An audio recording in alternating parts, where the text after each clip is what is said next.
Episode 70, Lesson Learned by Not Judging a Book by His Cover. Welcome to the Gayla Scrivener Show. I am so glad you're here today.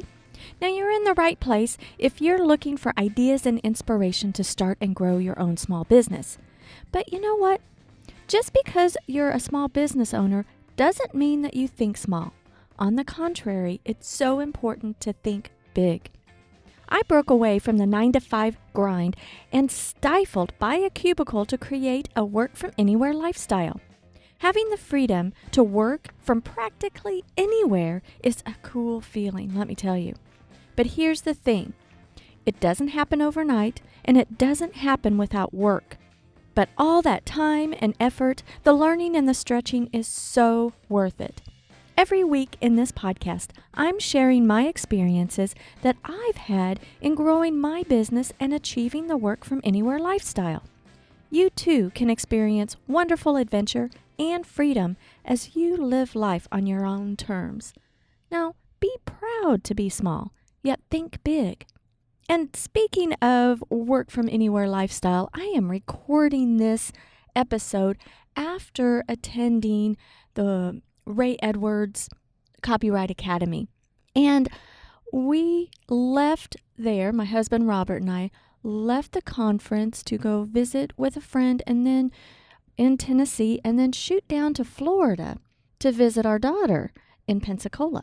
And let me tell you what, I am sitting in the car, so I'm not disturbing the family in the apartment, and I'm sitting in the car with the air conditioning going and in the parking lot of their apartment. And that's my studio today, a work from anywhere podcast studio. I am sure that people walking by would kind of think I'm a little crazy with the microphone, talking into a microphone with headphones on. But oh well, I've got the air conditioner going, and in Florida, you gotta have it. So that feels pretty good. I guess I don't mind being a little odd. But anyway, I wanted to devote this podcast episode to an encounter that I had at the conference in Franklin, Tennessee. And at that conference, there were so many speakers and presenters that were up on stage that was full of information. But I think that the value, even more of a value, were the interactions that I had with attendees. And one attendee had a particular effect on me, and I just wanted to share. You know, I was sitting in the audience on the Saturday morning of the conference, visiting with the person next to me. And normally, I'm not a front row sitter, but that day I had decided that this was my day to sit in the front row. And typically on different days I sit in different places in the auditorium just to see who different people I meet. I just don't want to sit in the same place twice. I was sitting in the front row having small talk with my neighbor when I could see out of the corner of my eye that an older gentleman was approaching to join our conversation. Now, I automatically assumed that he was looking and already knew the person that I was talking to. And so, we kind of, as he approached us, we broke our conversation to address him, and he totally surprised me. He came up to me, looked me straight in the eyes, and introduced himself. And as we were shaking hands, he said that he was told that I was the person to speak to because he needed a virtual assistant, and he was told that I was the one. I was like, oh, who in the world, who in this conference would have referred him to me? I knew a few people or had conversations, but I didn't feel like I knew them really well. But I was just really taken aback. And the conversation was very, very brief as the presentation was about to begin on stage, and he just kind of pointed in the room where he usually sits, and he proceeded to leave and get ready for the presentation. And like I said, I was surprised and taken aback. I didn't have a chance to ask him who referred me to the who referred him to me, because the session was about to start and the MC was directing everyone to be seated so that the next presenter could be on stage. But, I was curious. And so that whole rest of the, that first presentation, I was thinking about that encounter. I wasn't totally paying attention to the speaker. I just kept thinking, he wanted to talk to me. But I started discounting things because he was an older gentleman. I could tell he was, oh goodness, I was guessing at the time, in his 70s. And I was like, why would a 70-year-old man need a virtual assistant? I mean, why is he in this copywriting conference? And I was my curiosity was piqued, so to speak, but I decided that I needed to talk to the guy because I'm curious, right?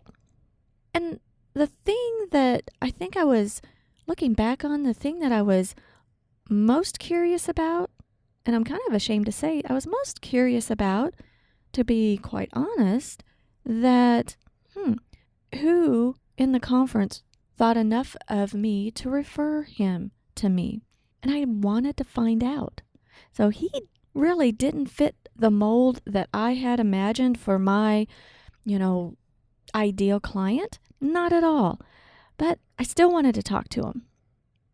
There was something about him that not just who referred him to me, but something else that I just couldn't shake the encounter. I wanted to make sure to find him. But when we broke for lunch, I didn't see at all where he went. And then we had our afternoon session, and I didn't see him when I returned. And so the whole afternoon, I did not see him for the rest of the day. And so I had Saturday evening to even think about it. And I was just really curious and puzzled why he needed a virtual assistant. I mean, what kind of project does this guy need anyway? I had previous encounters I was making my assumptions about the gentleman based off of past experiences, because I've had individuals that were seeking virtual assistant help, but they really were needing or wanting something totally different, and it just wasn't a very good match. And I didn't know if it was an age thing or not, but honestly, I was being judgmental based off of age. Well, then Sunday, when I entered the meeting room, I was a little late, and I found him where he had pointed in the section that he'd be seated. But the presentation had already started, so I chose a seat a few rows behind him so that I could be sure to talk with him. And as I walked up the aisle, we made eye contact. He knew I was there. That was that. During lunch on Sunday, we decided to get together. And I learned so much. First of all, his name is Dale Smith. He revealed to me that he is 87 years old. And he's an author of children's books. And his mission has been educating and mentoring children for many, many, many years. And he has spoken all over to a wide variety of audiences. And he has a great deal of influence in his niche. And his story is so fascinating. And I was intrigued and inspired as he shared. And he went on to tell me that his wife suffers dementia. And his mission right now is to share experiences and provide a place for folks that are caregivers of individuals with dementia, a place where they can go. And we were discussing or sharing in our conversation some personal experiences. I told him I don't think that there's many avenues for that place, maybe in local communities or people that are in small communities that don't have any resources. And he brought it to my attention that even though that there are resources in your community, sometimes people are embarrassed. And I was like, well, yeah, that could be, because sometimes the interactions that you have with your loved one with dementia, you don't want to paint a picture of the individual in a negative light to people that know the family in the community. And having a safe resource of people that are going through it just like you is a great thing to have. So having a virtual platform for that is fantastic, a fantastic avenue. And then the conversation shifted to why he wanted to talk to me in the first place. He explained that although he could monkey around with the tech part, he's quite a creative guy. I mean, that's where he shines. Now, although he can poke the buttons and figure some things out, it's painful for him. And he simply didn't want to mess with it. You know, he was like, hey, I'm creative and I have a message. I have a ton of content, but to convert that content into a format that can be published and reach people, you know, that's another story. He didn't want to mess with it. But here's the thing. This 87-year-old man, I was so impressed with his knowledge of what tech he needed, but he didn't want to mess with it. He's on Facebook. He has a ton of followers on Facebook. He introduced me to MyNetworks.com. I don't even know if I've heard of it, but he started explaining it to me like he's a pro, and he just signed up for it, and he had heard about it on some podcasts that he follows. He explained to me briefly what it is, a little history behind the company, and he further explained he has content that he'd like formatted in an ebook that people are requesting from him, and perhaps some setup on some other accounts, you know, and help on his website. Little things here and there, but he had to absorb what was going on at the conference, what he was learning, and he needed to absorb that along with what he already knows through podcasts and such. And then he wanted to prioritize and come up with a plan. And he said he had, you know, one piece that he'd like to start with to turn into an ebook. But through this conversation, he's talking to me about, you know, the software that he doesn't necessarily know how to use, but he knows the concepts and what the reach could happen.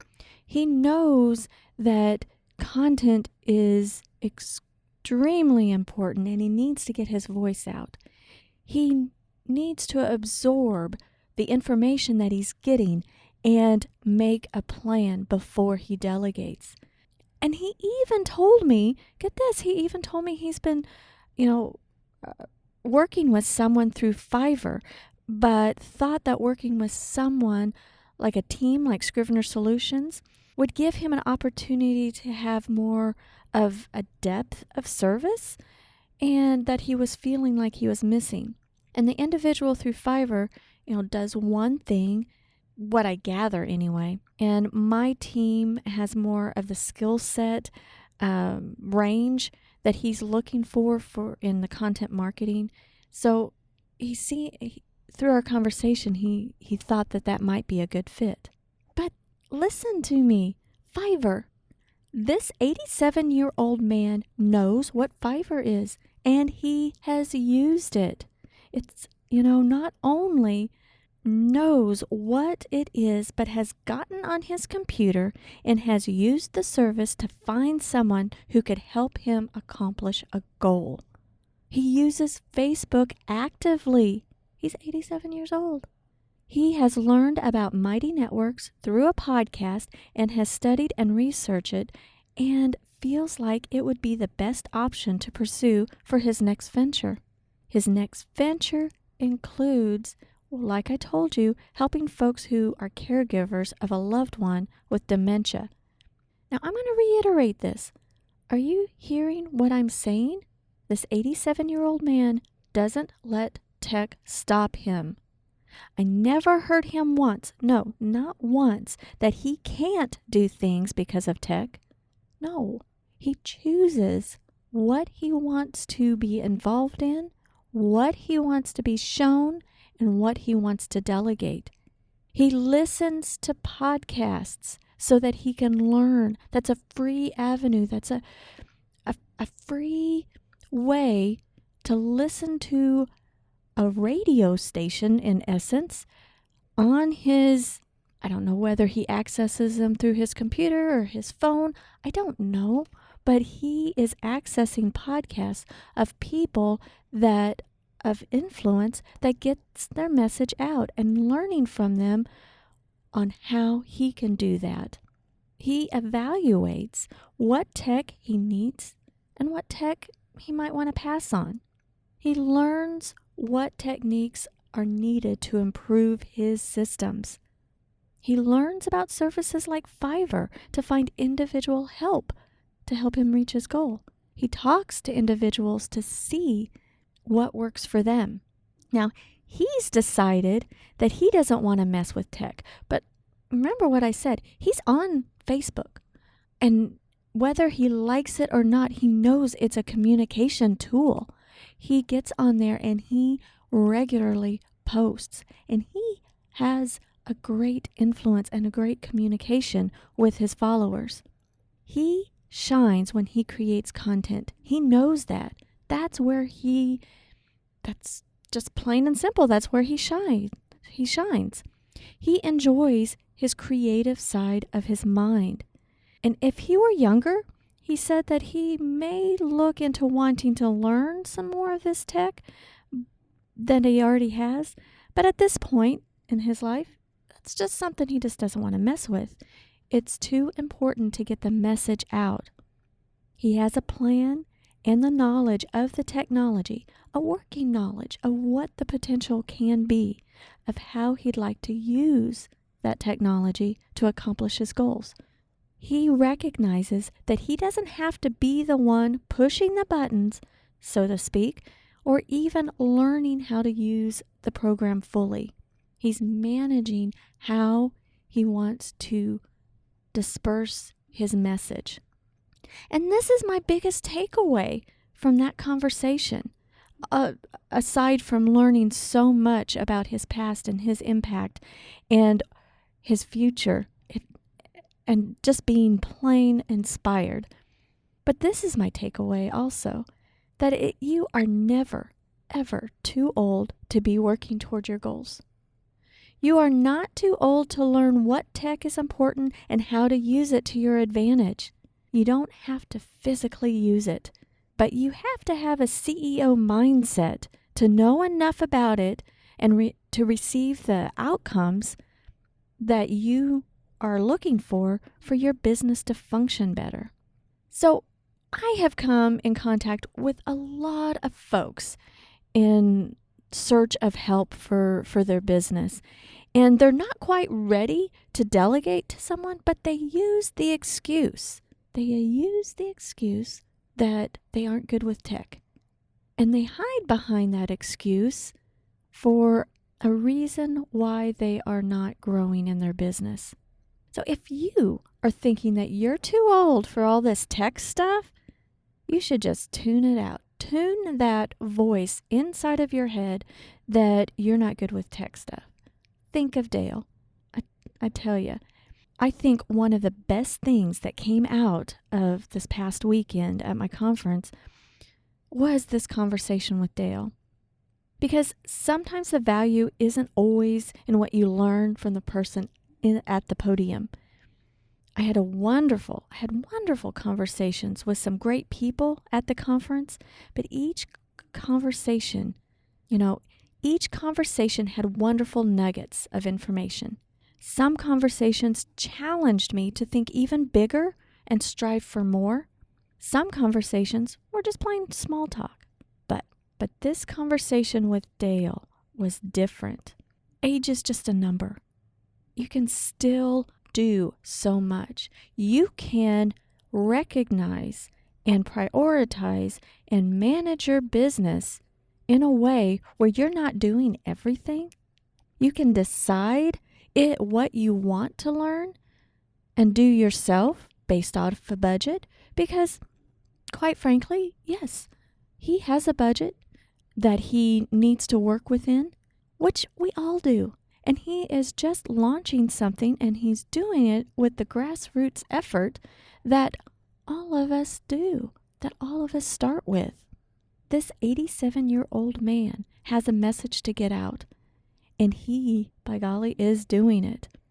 He has done so much, a tremendous amount in his lifetime, speaking at many events, meeting a great number of people. He has a lot of influence, and he has the potential of really benefiting even more folks.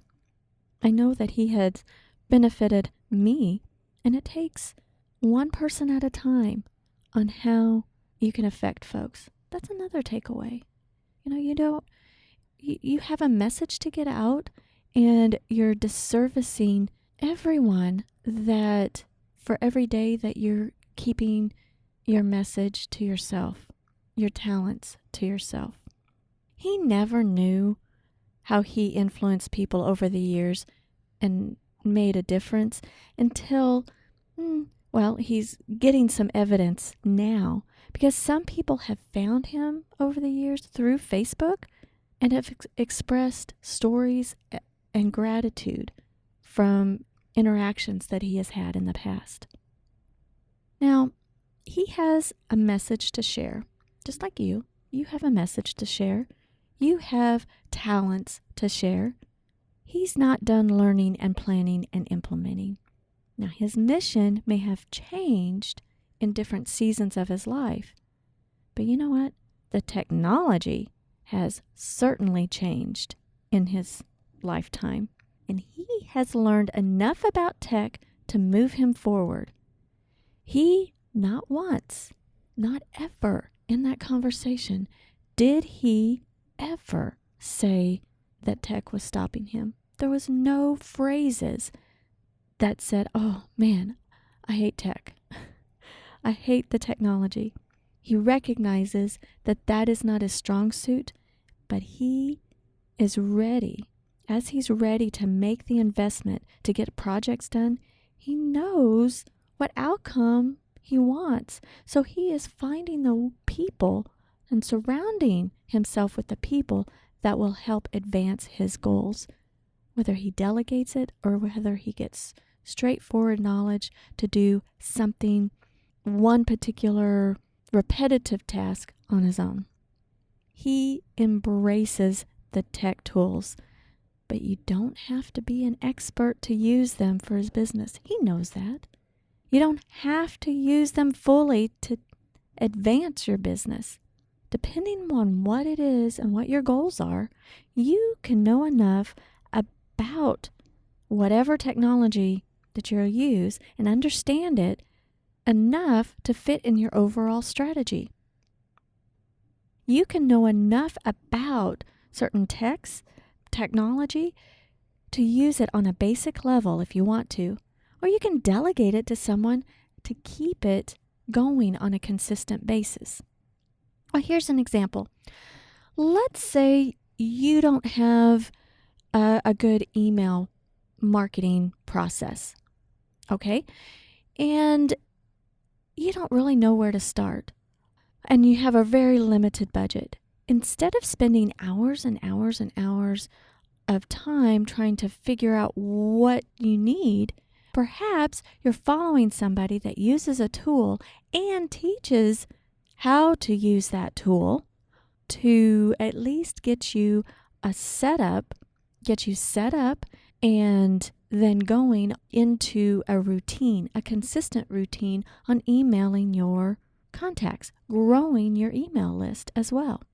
And you may get over the hump and having somebody set up the account for you, let's say a MailChimp account, for example. You could invest in taking a class on how to set up the MailChimp account. and have somebody hold your hand and walk you through that threshold. Or you could invest in having someone set it up for you, set your account up, and teach you how to use it on an ongoing basis. And then when you're ready, perhaps you would recognize that, hey, all I need to do is write the content. Let me delegate the formatting and the scheduling of that email to someone else, so I can spend more time in creating the content versus the formatting. Because we small business owners, and I don't care whether it is a service-based business, coaching, consulting, online education, whatever you do, I believe that it is so important to market through content. Get your voice out there, your perspective. People need help, and you're there to provide them with the help. It's not so much the product that you're selling. It is more to do with the guidance and transformation that you can provide in helping individuals. So are you good with technology? If it comes easy to you and you're like, I can figure this out and go forward, great. But if you're one to hide behind the excuse of not liking computers, not liking tech, are you going to continue with that excuse that you aren't good with this stuff? And that's why it's stopping you from either starting or growing your business online? You can hang on to that belief that you're just not good with tech, and you can stay where you're at. That's perfectly fine. Or you could break that belief forever and never tell yourself that you're not good with tech at all, but rather choose different words to tell yourself. Choose to learn enough about the tech to further your business and your growth. You have the choice of what depth you want to learn the tech. If you want to just learn at the surface, it's like, hey, this piece of software would be fantastic for my business and hire out everything, fantastic. If you are at the decision levels like, hey, I recognize that this would be a great tool and I need to know enough about it to use it enough that I can get along and have the help.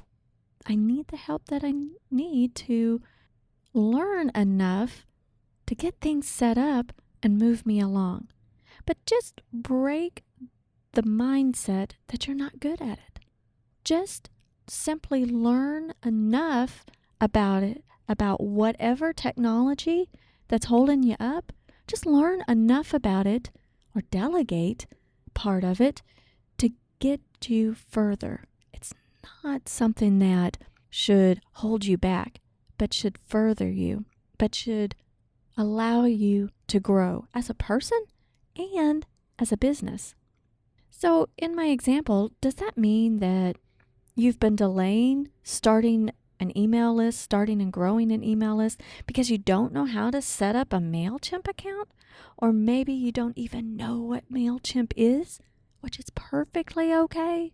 But maybe it's another piece of tech that you're not understanding. So delegate it. Make the decision to delegate it. But here's the thing. I know, because I've been there, that you may not be ready to delegate it yet. And you may not be ready because you don't have quite the idea of how certain pieces fit into your master plan, And sometimes, quite frankly, you don't have the budget to delegate. You're scared about delegating because you just don't have the money. Well, that's okay. But you need to know the basics. You know that you should know the basics to get you started and get the momentum going. Get a process.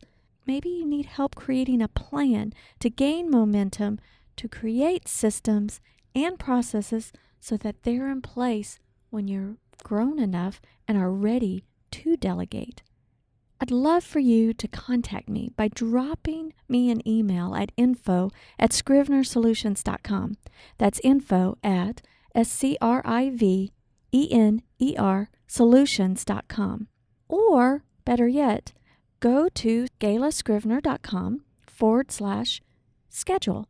That's Gala, SCRIVENER.com/schedule to schedule a 30-minute conversation. Let's talk about what's truly holding you back and how you can get over your hump with the fear of technology. You see, you may not be ready to delegate, but I have services that I can help teach you or coach you through the tech phobia hump. I'm building a community that is a safe place for those that feel a little behind when it comes to tech, and you don't have to feel like an amateur when you're in this community. And then there's some personal training and coaching that's available. So, like I said, I'd love for you to go to galascrivener.com/schedule. Now, I appreciate that you joined me today. I hope this story about Dale has inspired you and has given you perspective that you're never too old. You're never too old. Age is a number, and you should have goals all through your life. In different seasons of our life, our goals shift. And him knowing so much about tech and taking ownership of how he wants to get his message out, boy, there's a lot to learn from that gentleman. There's a lot to learn from Dale.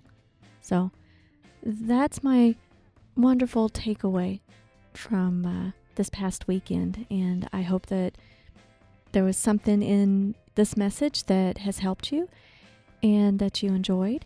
And if you would, I would love for you to subscribe in iTunes or your favorite player to the Gala Scrivener Show. And until next week, I hope you have a fantastic weekend.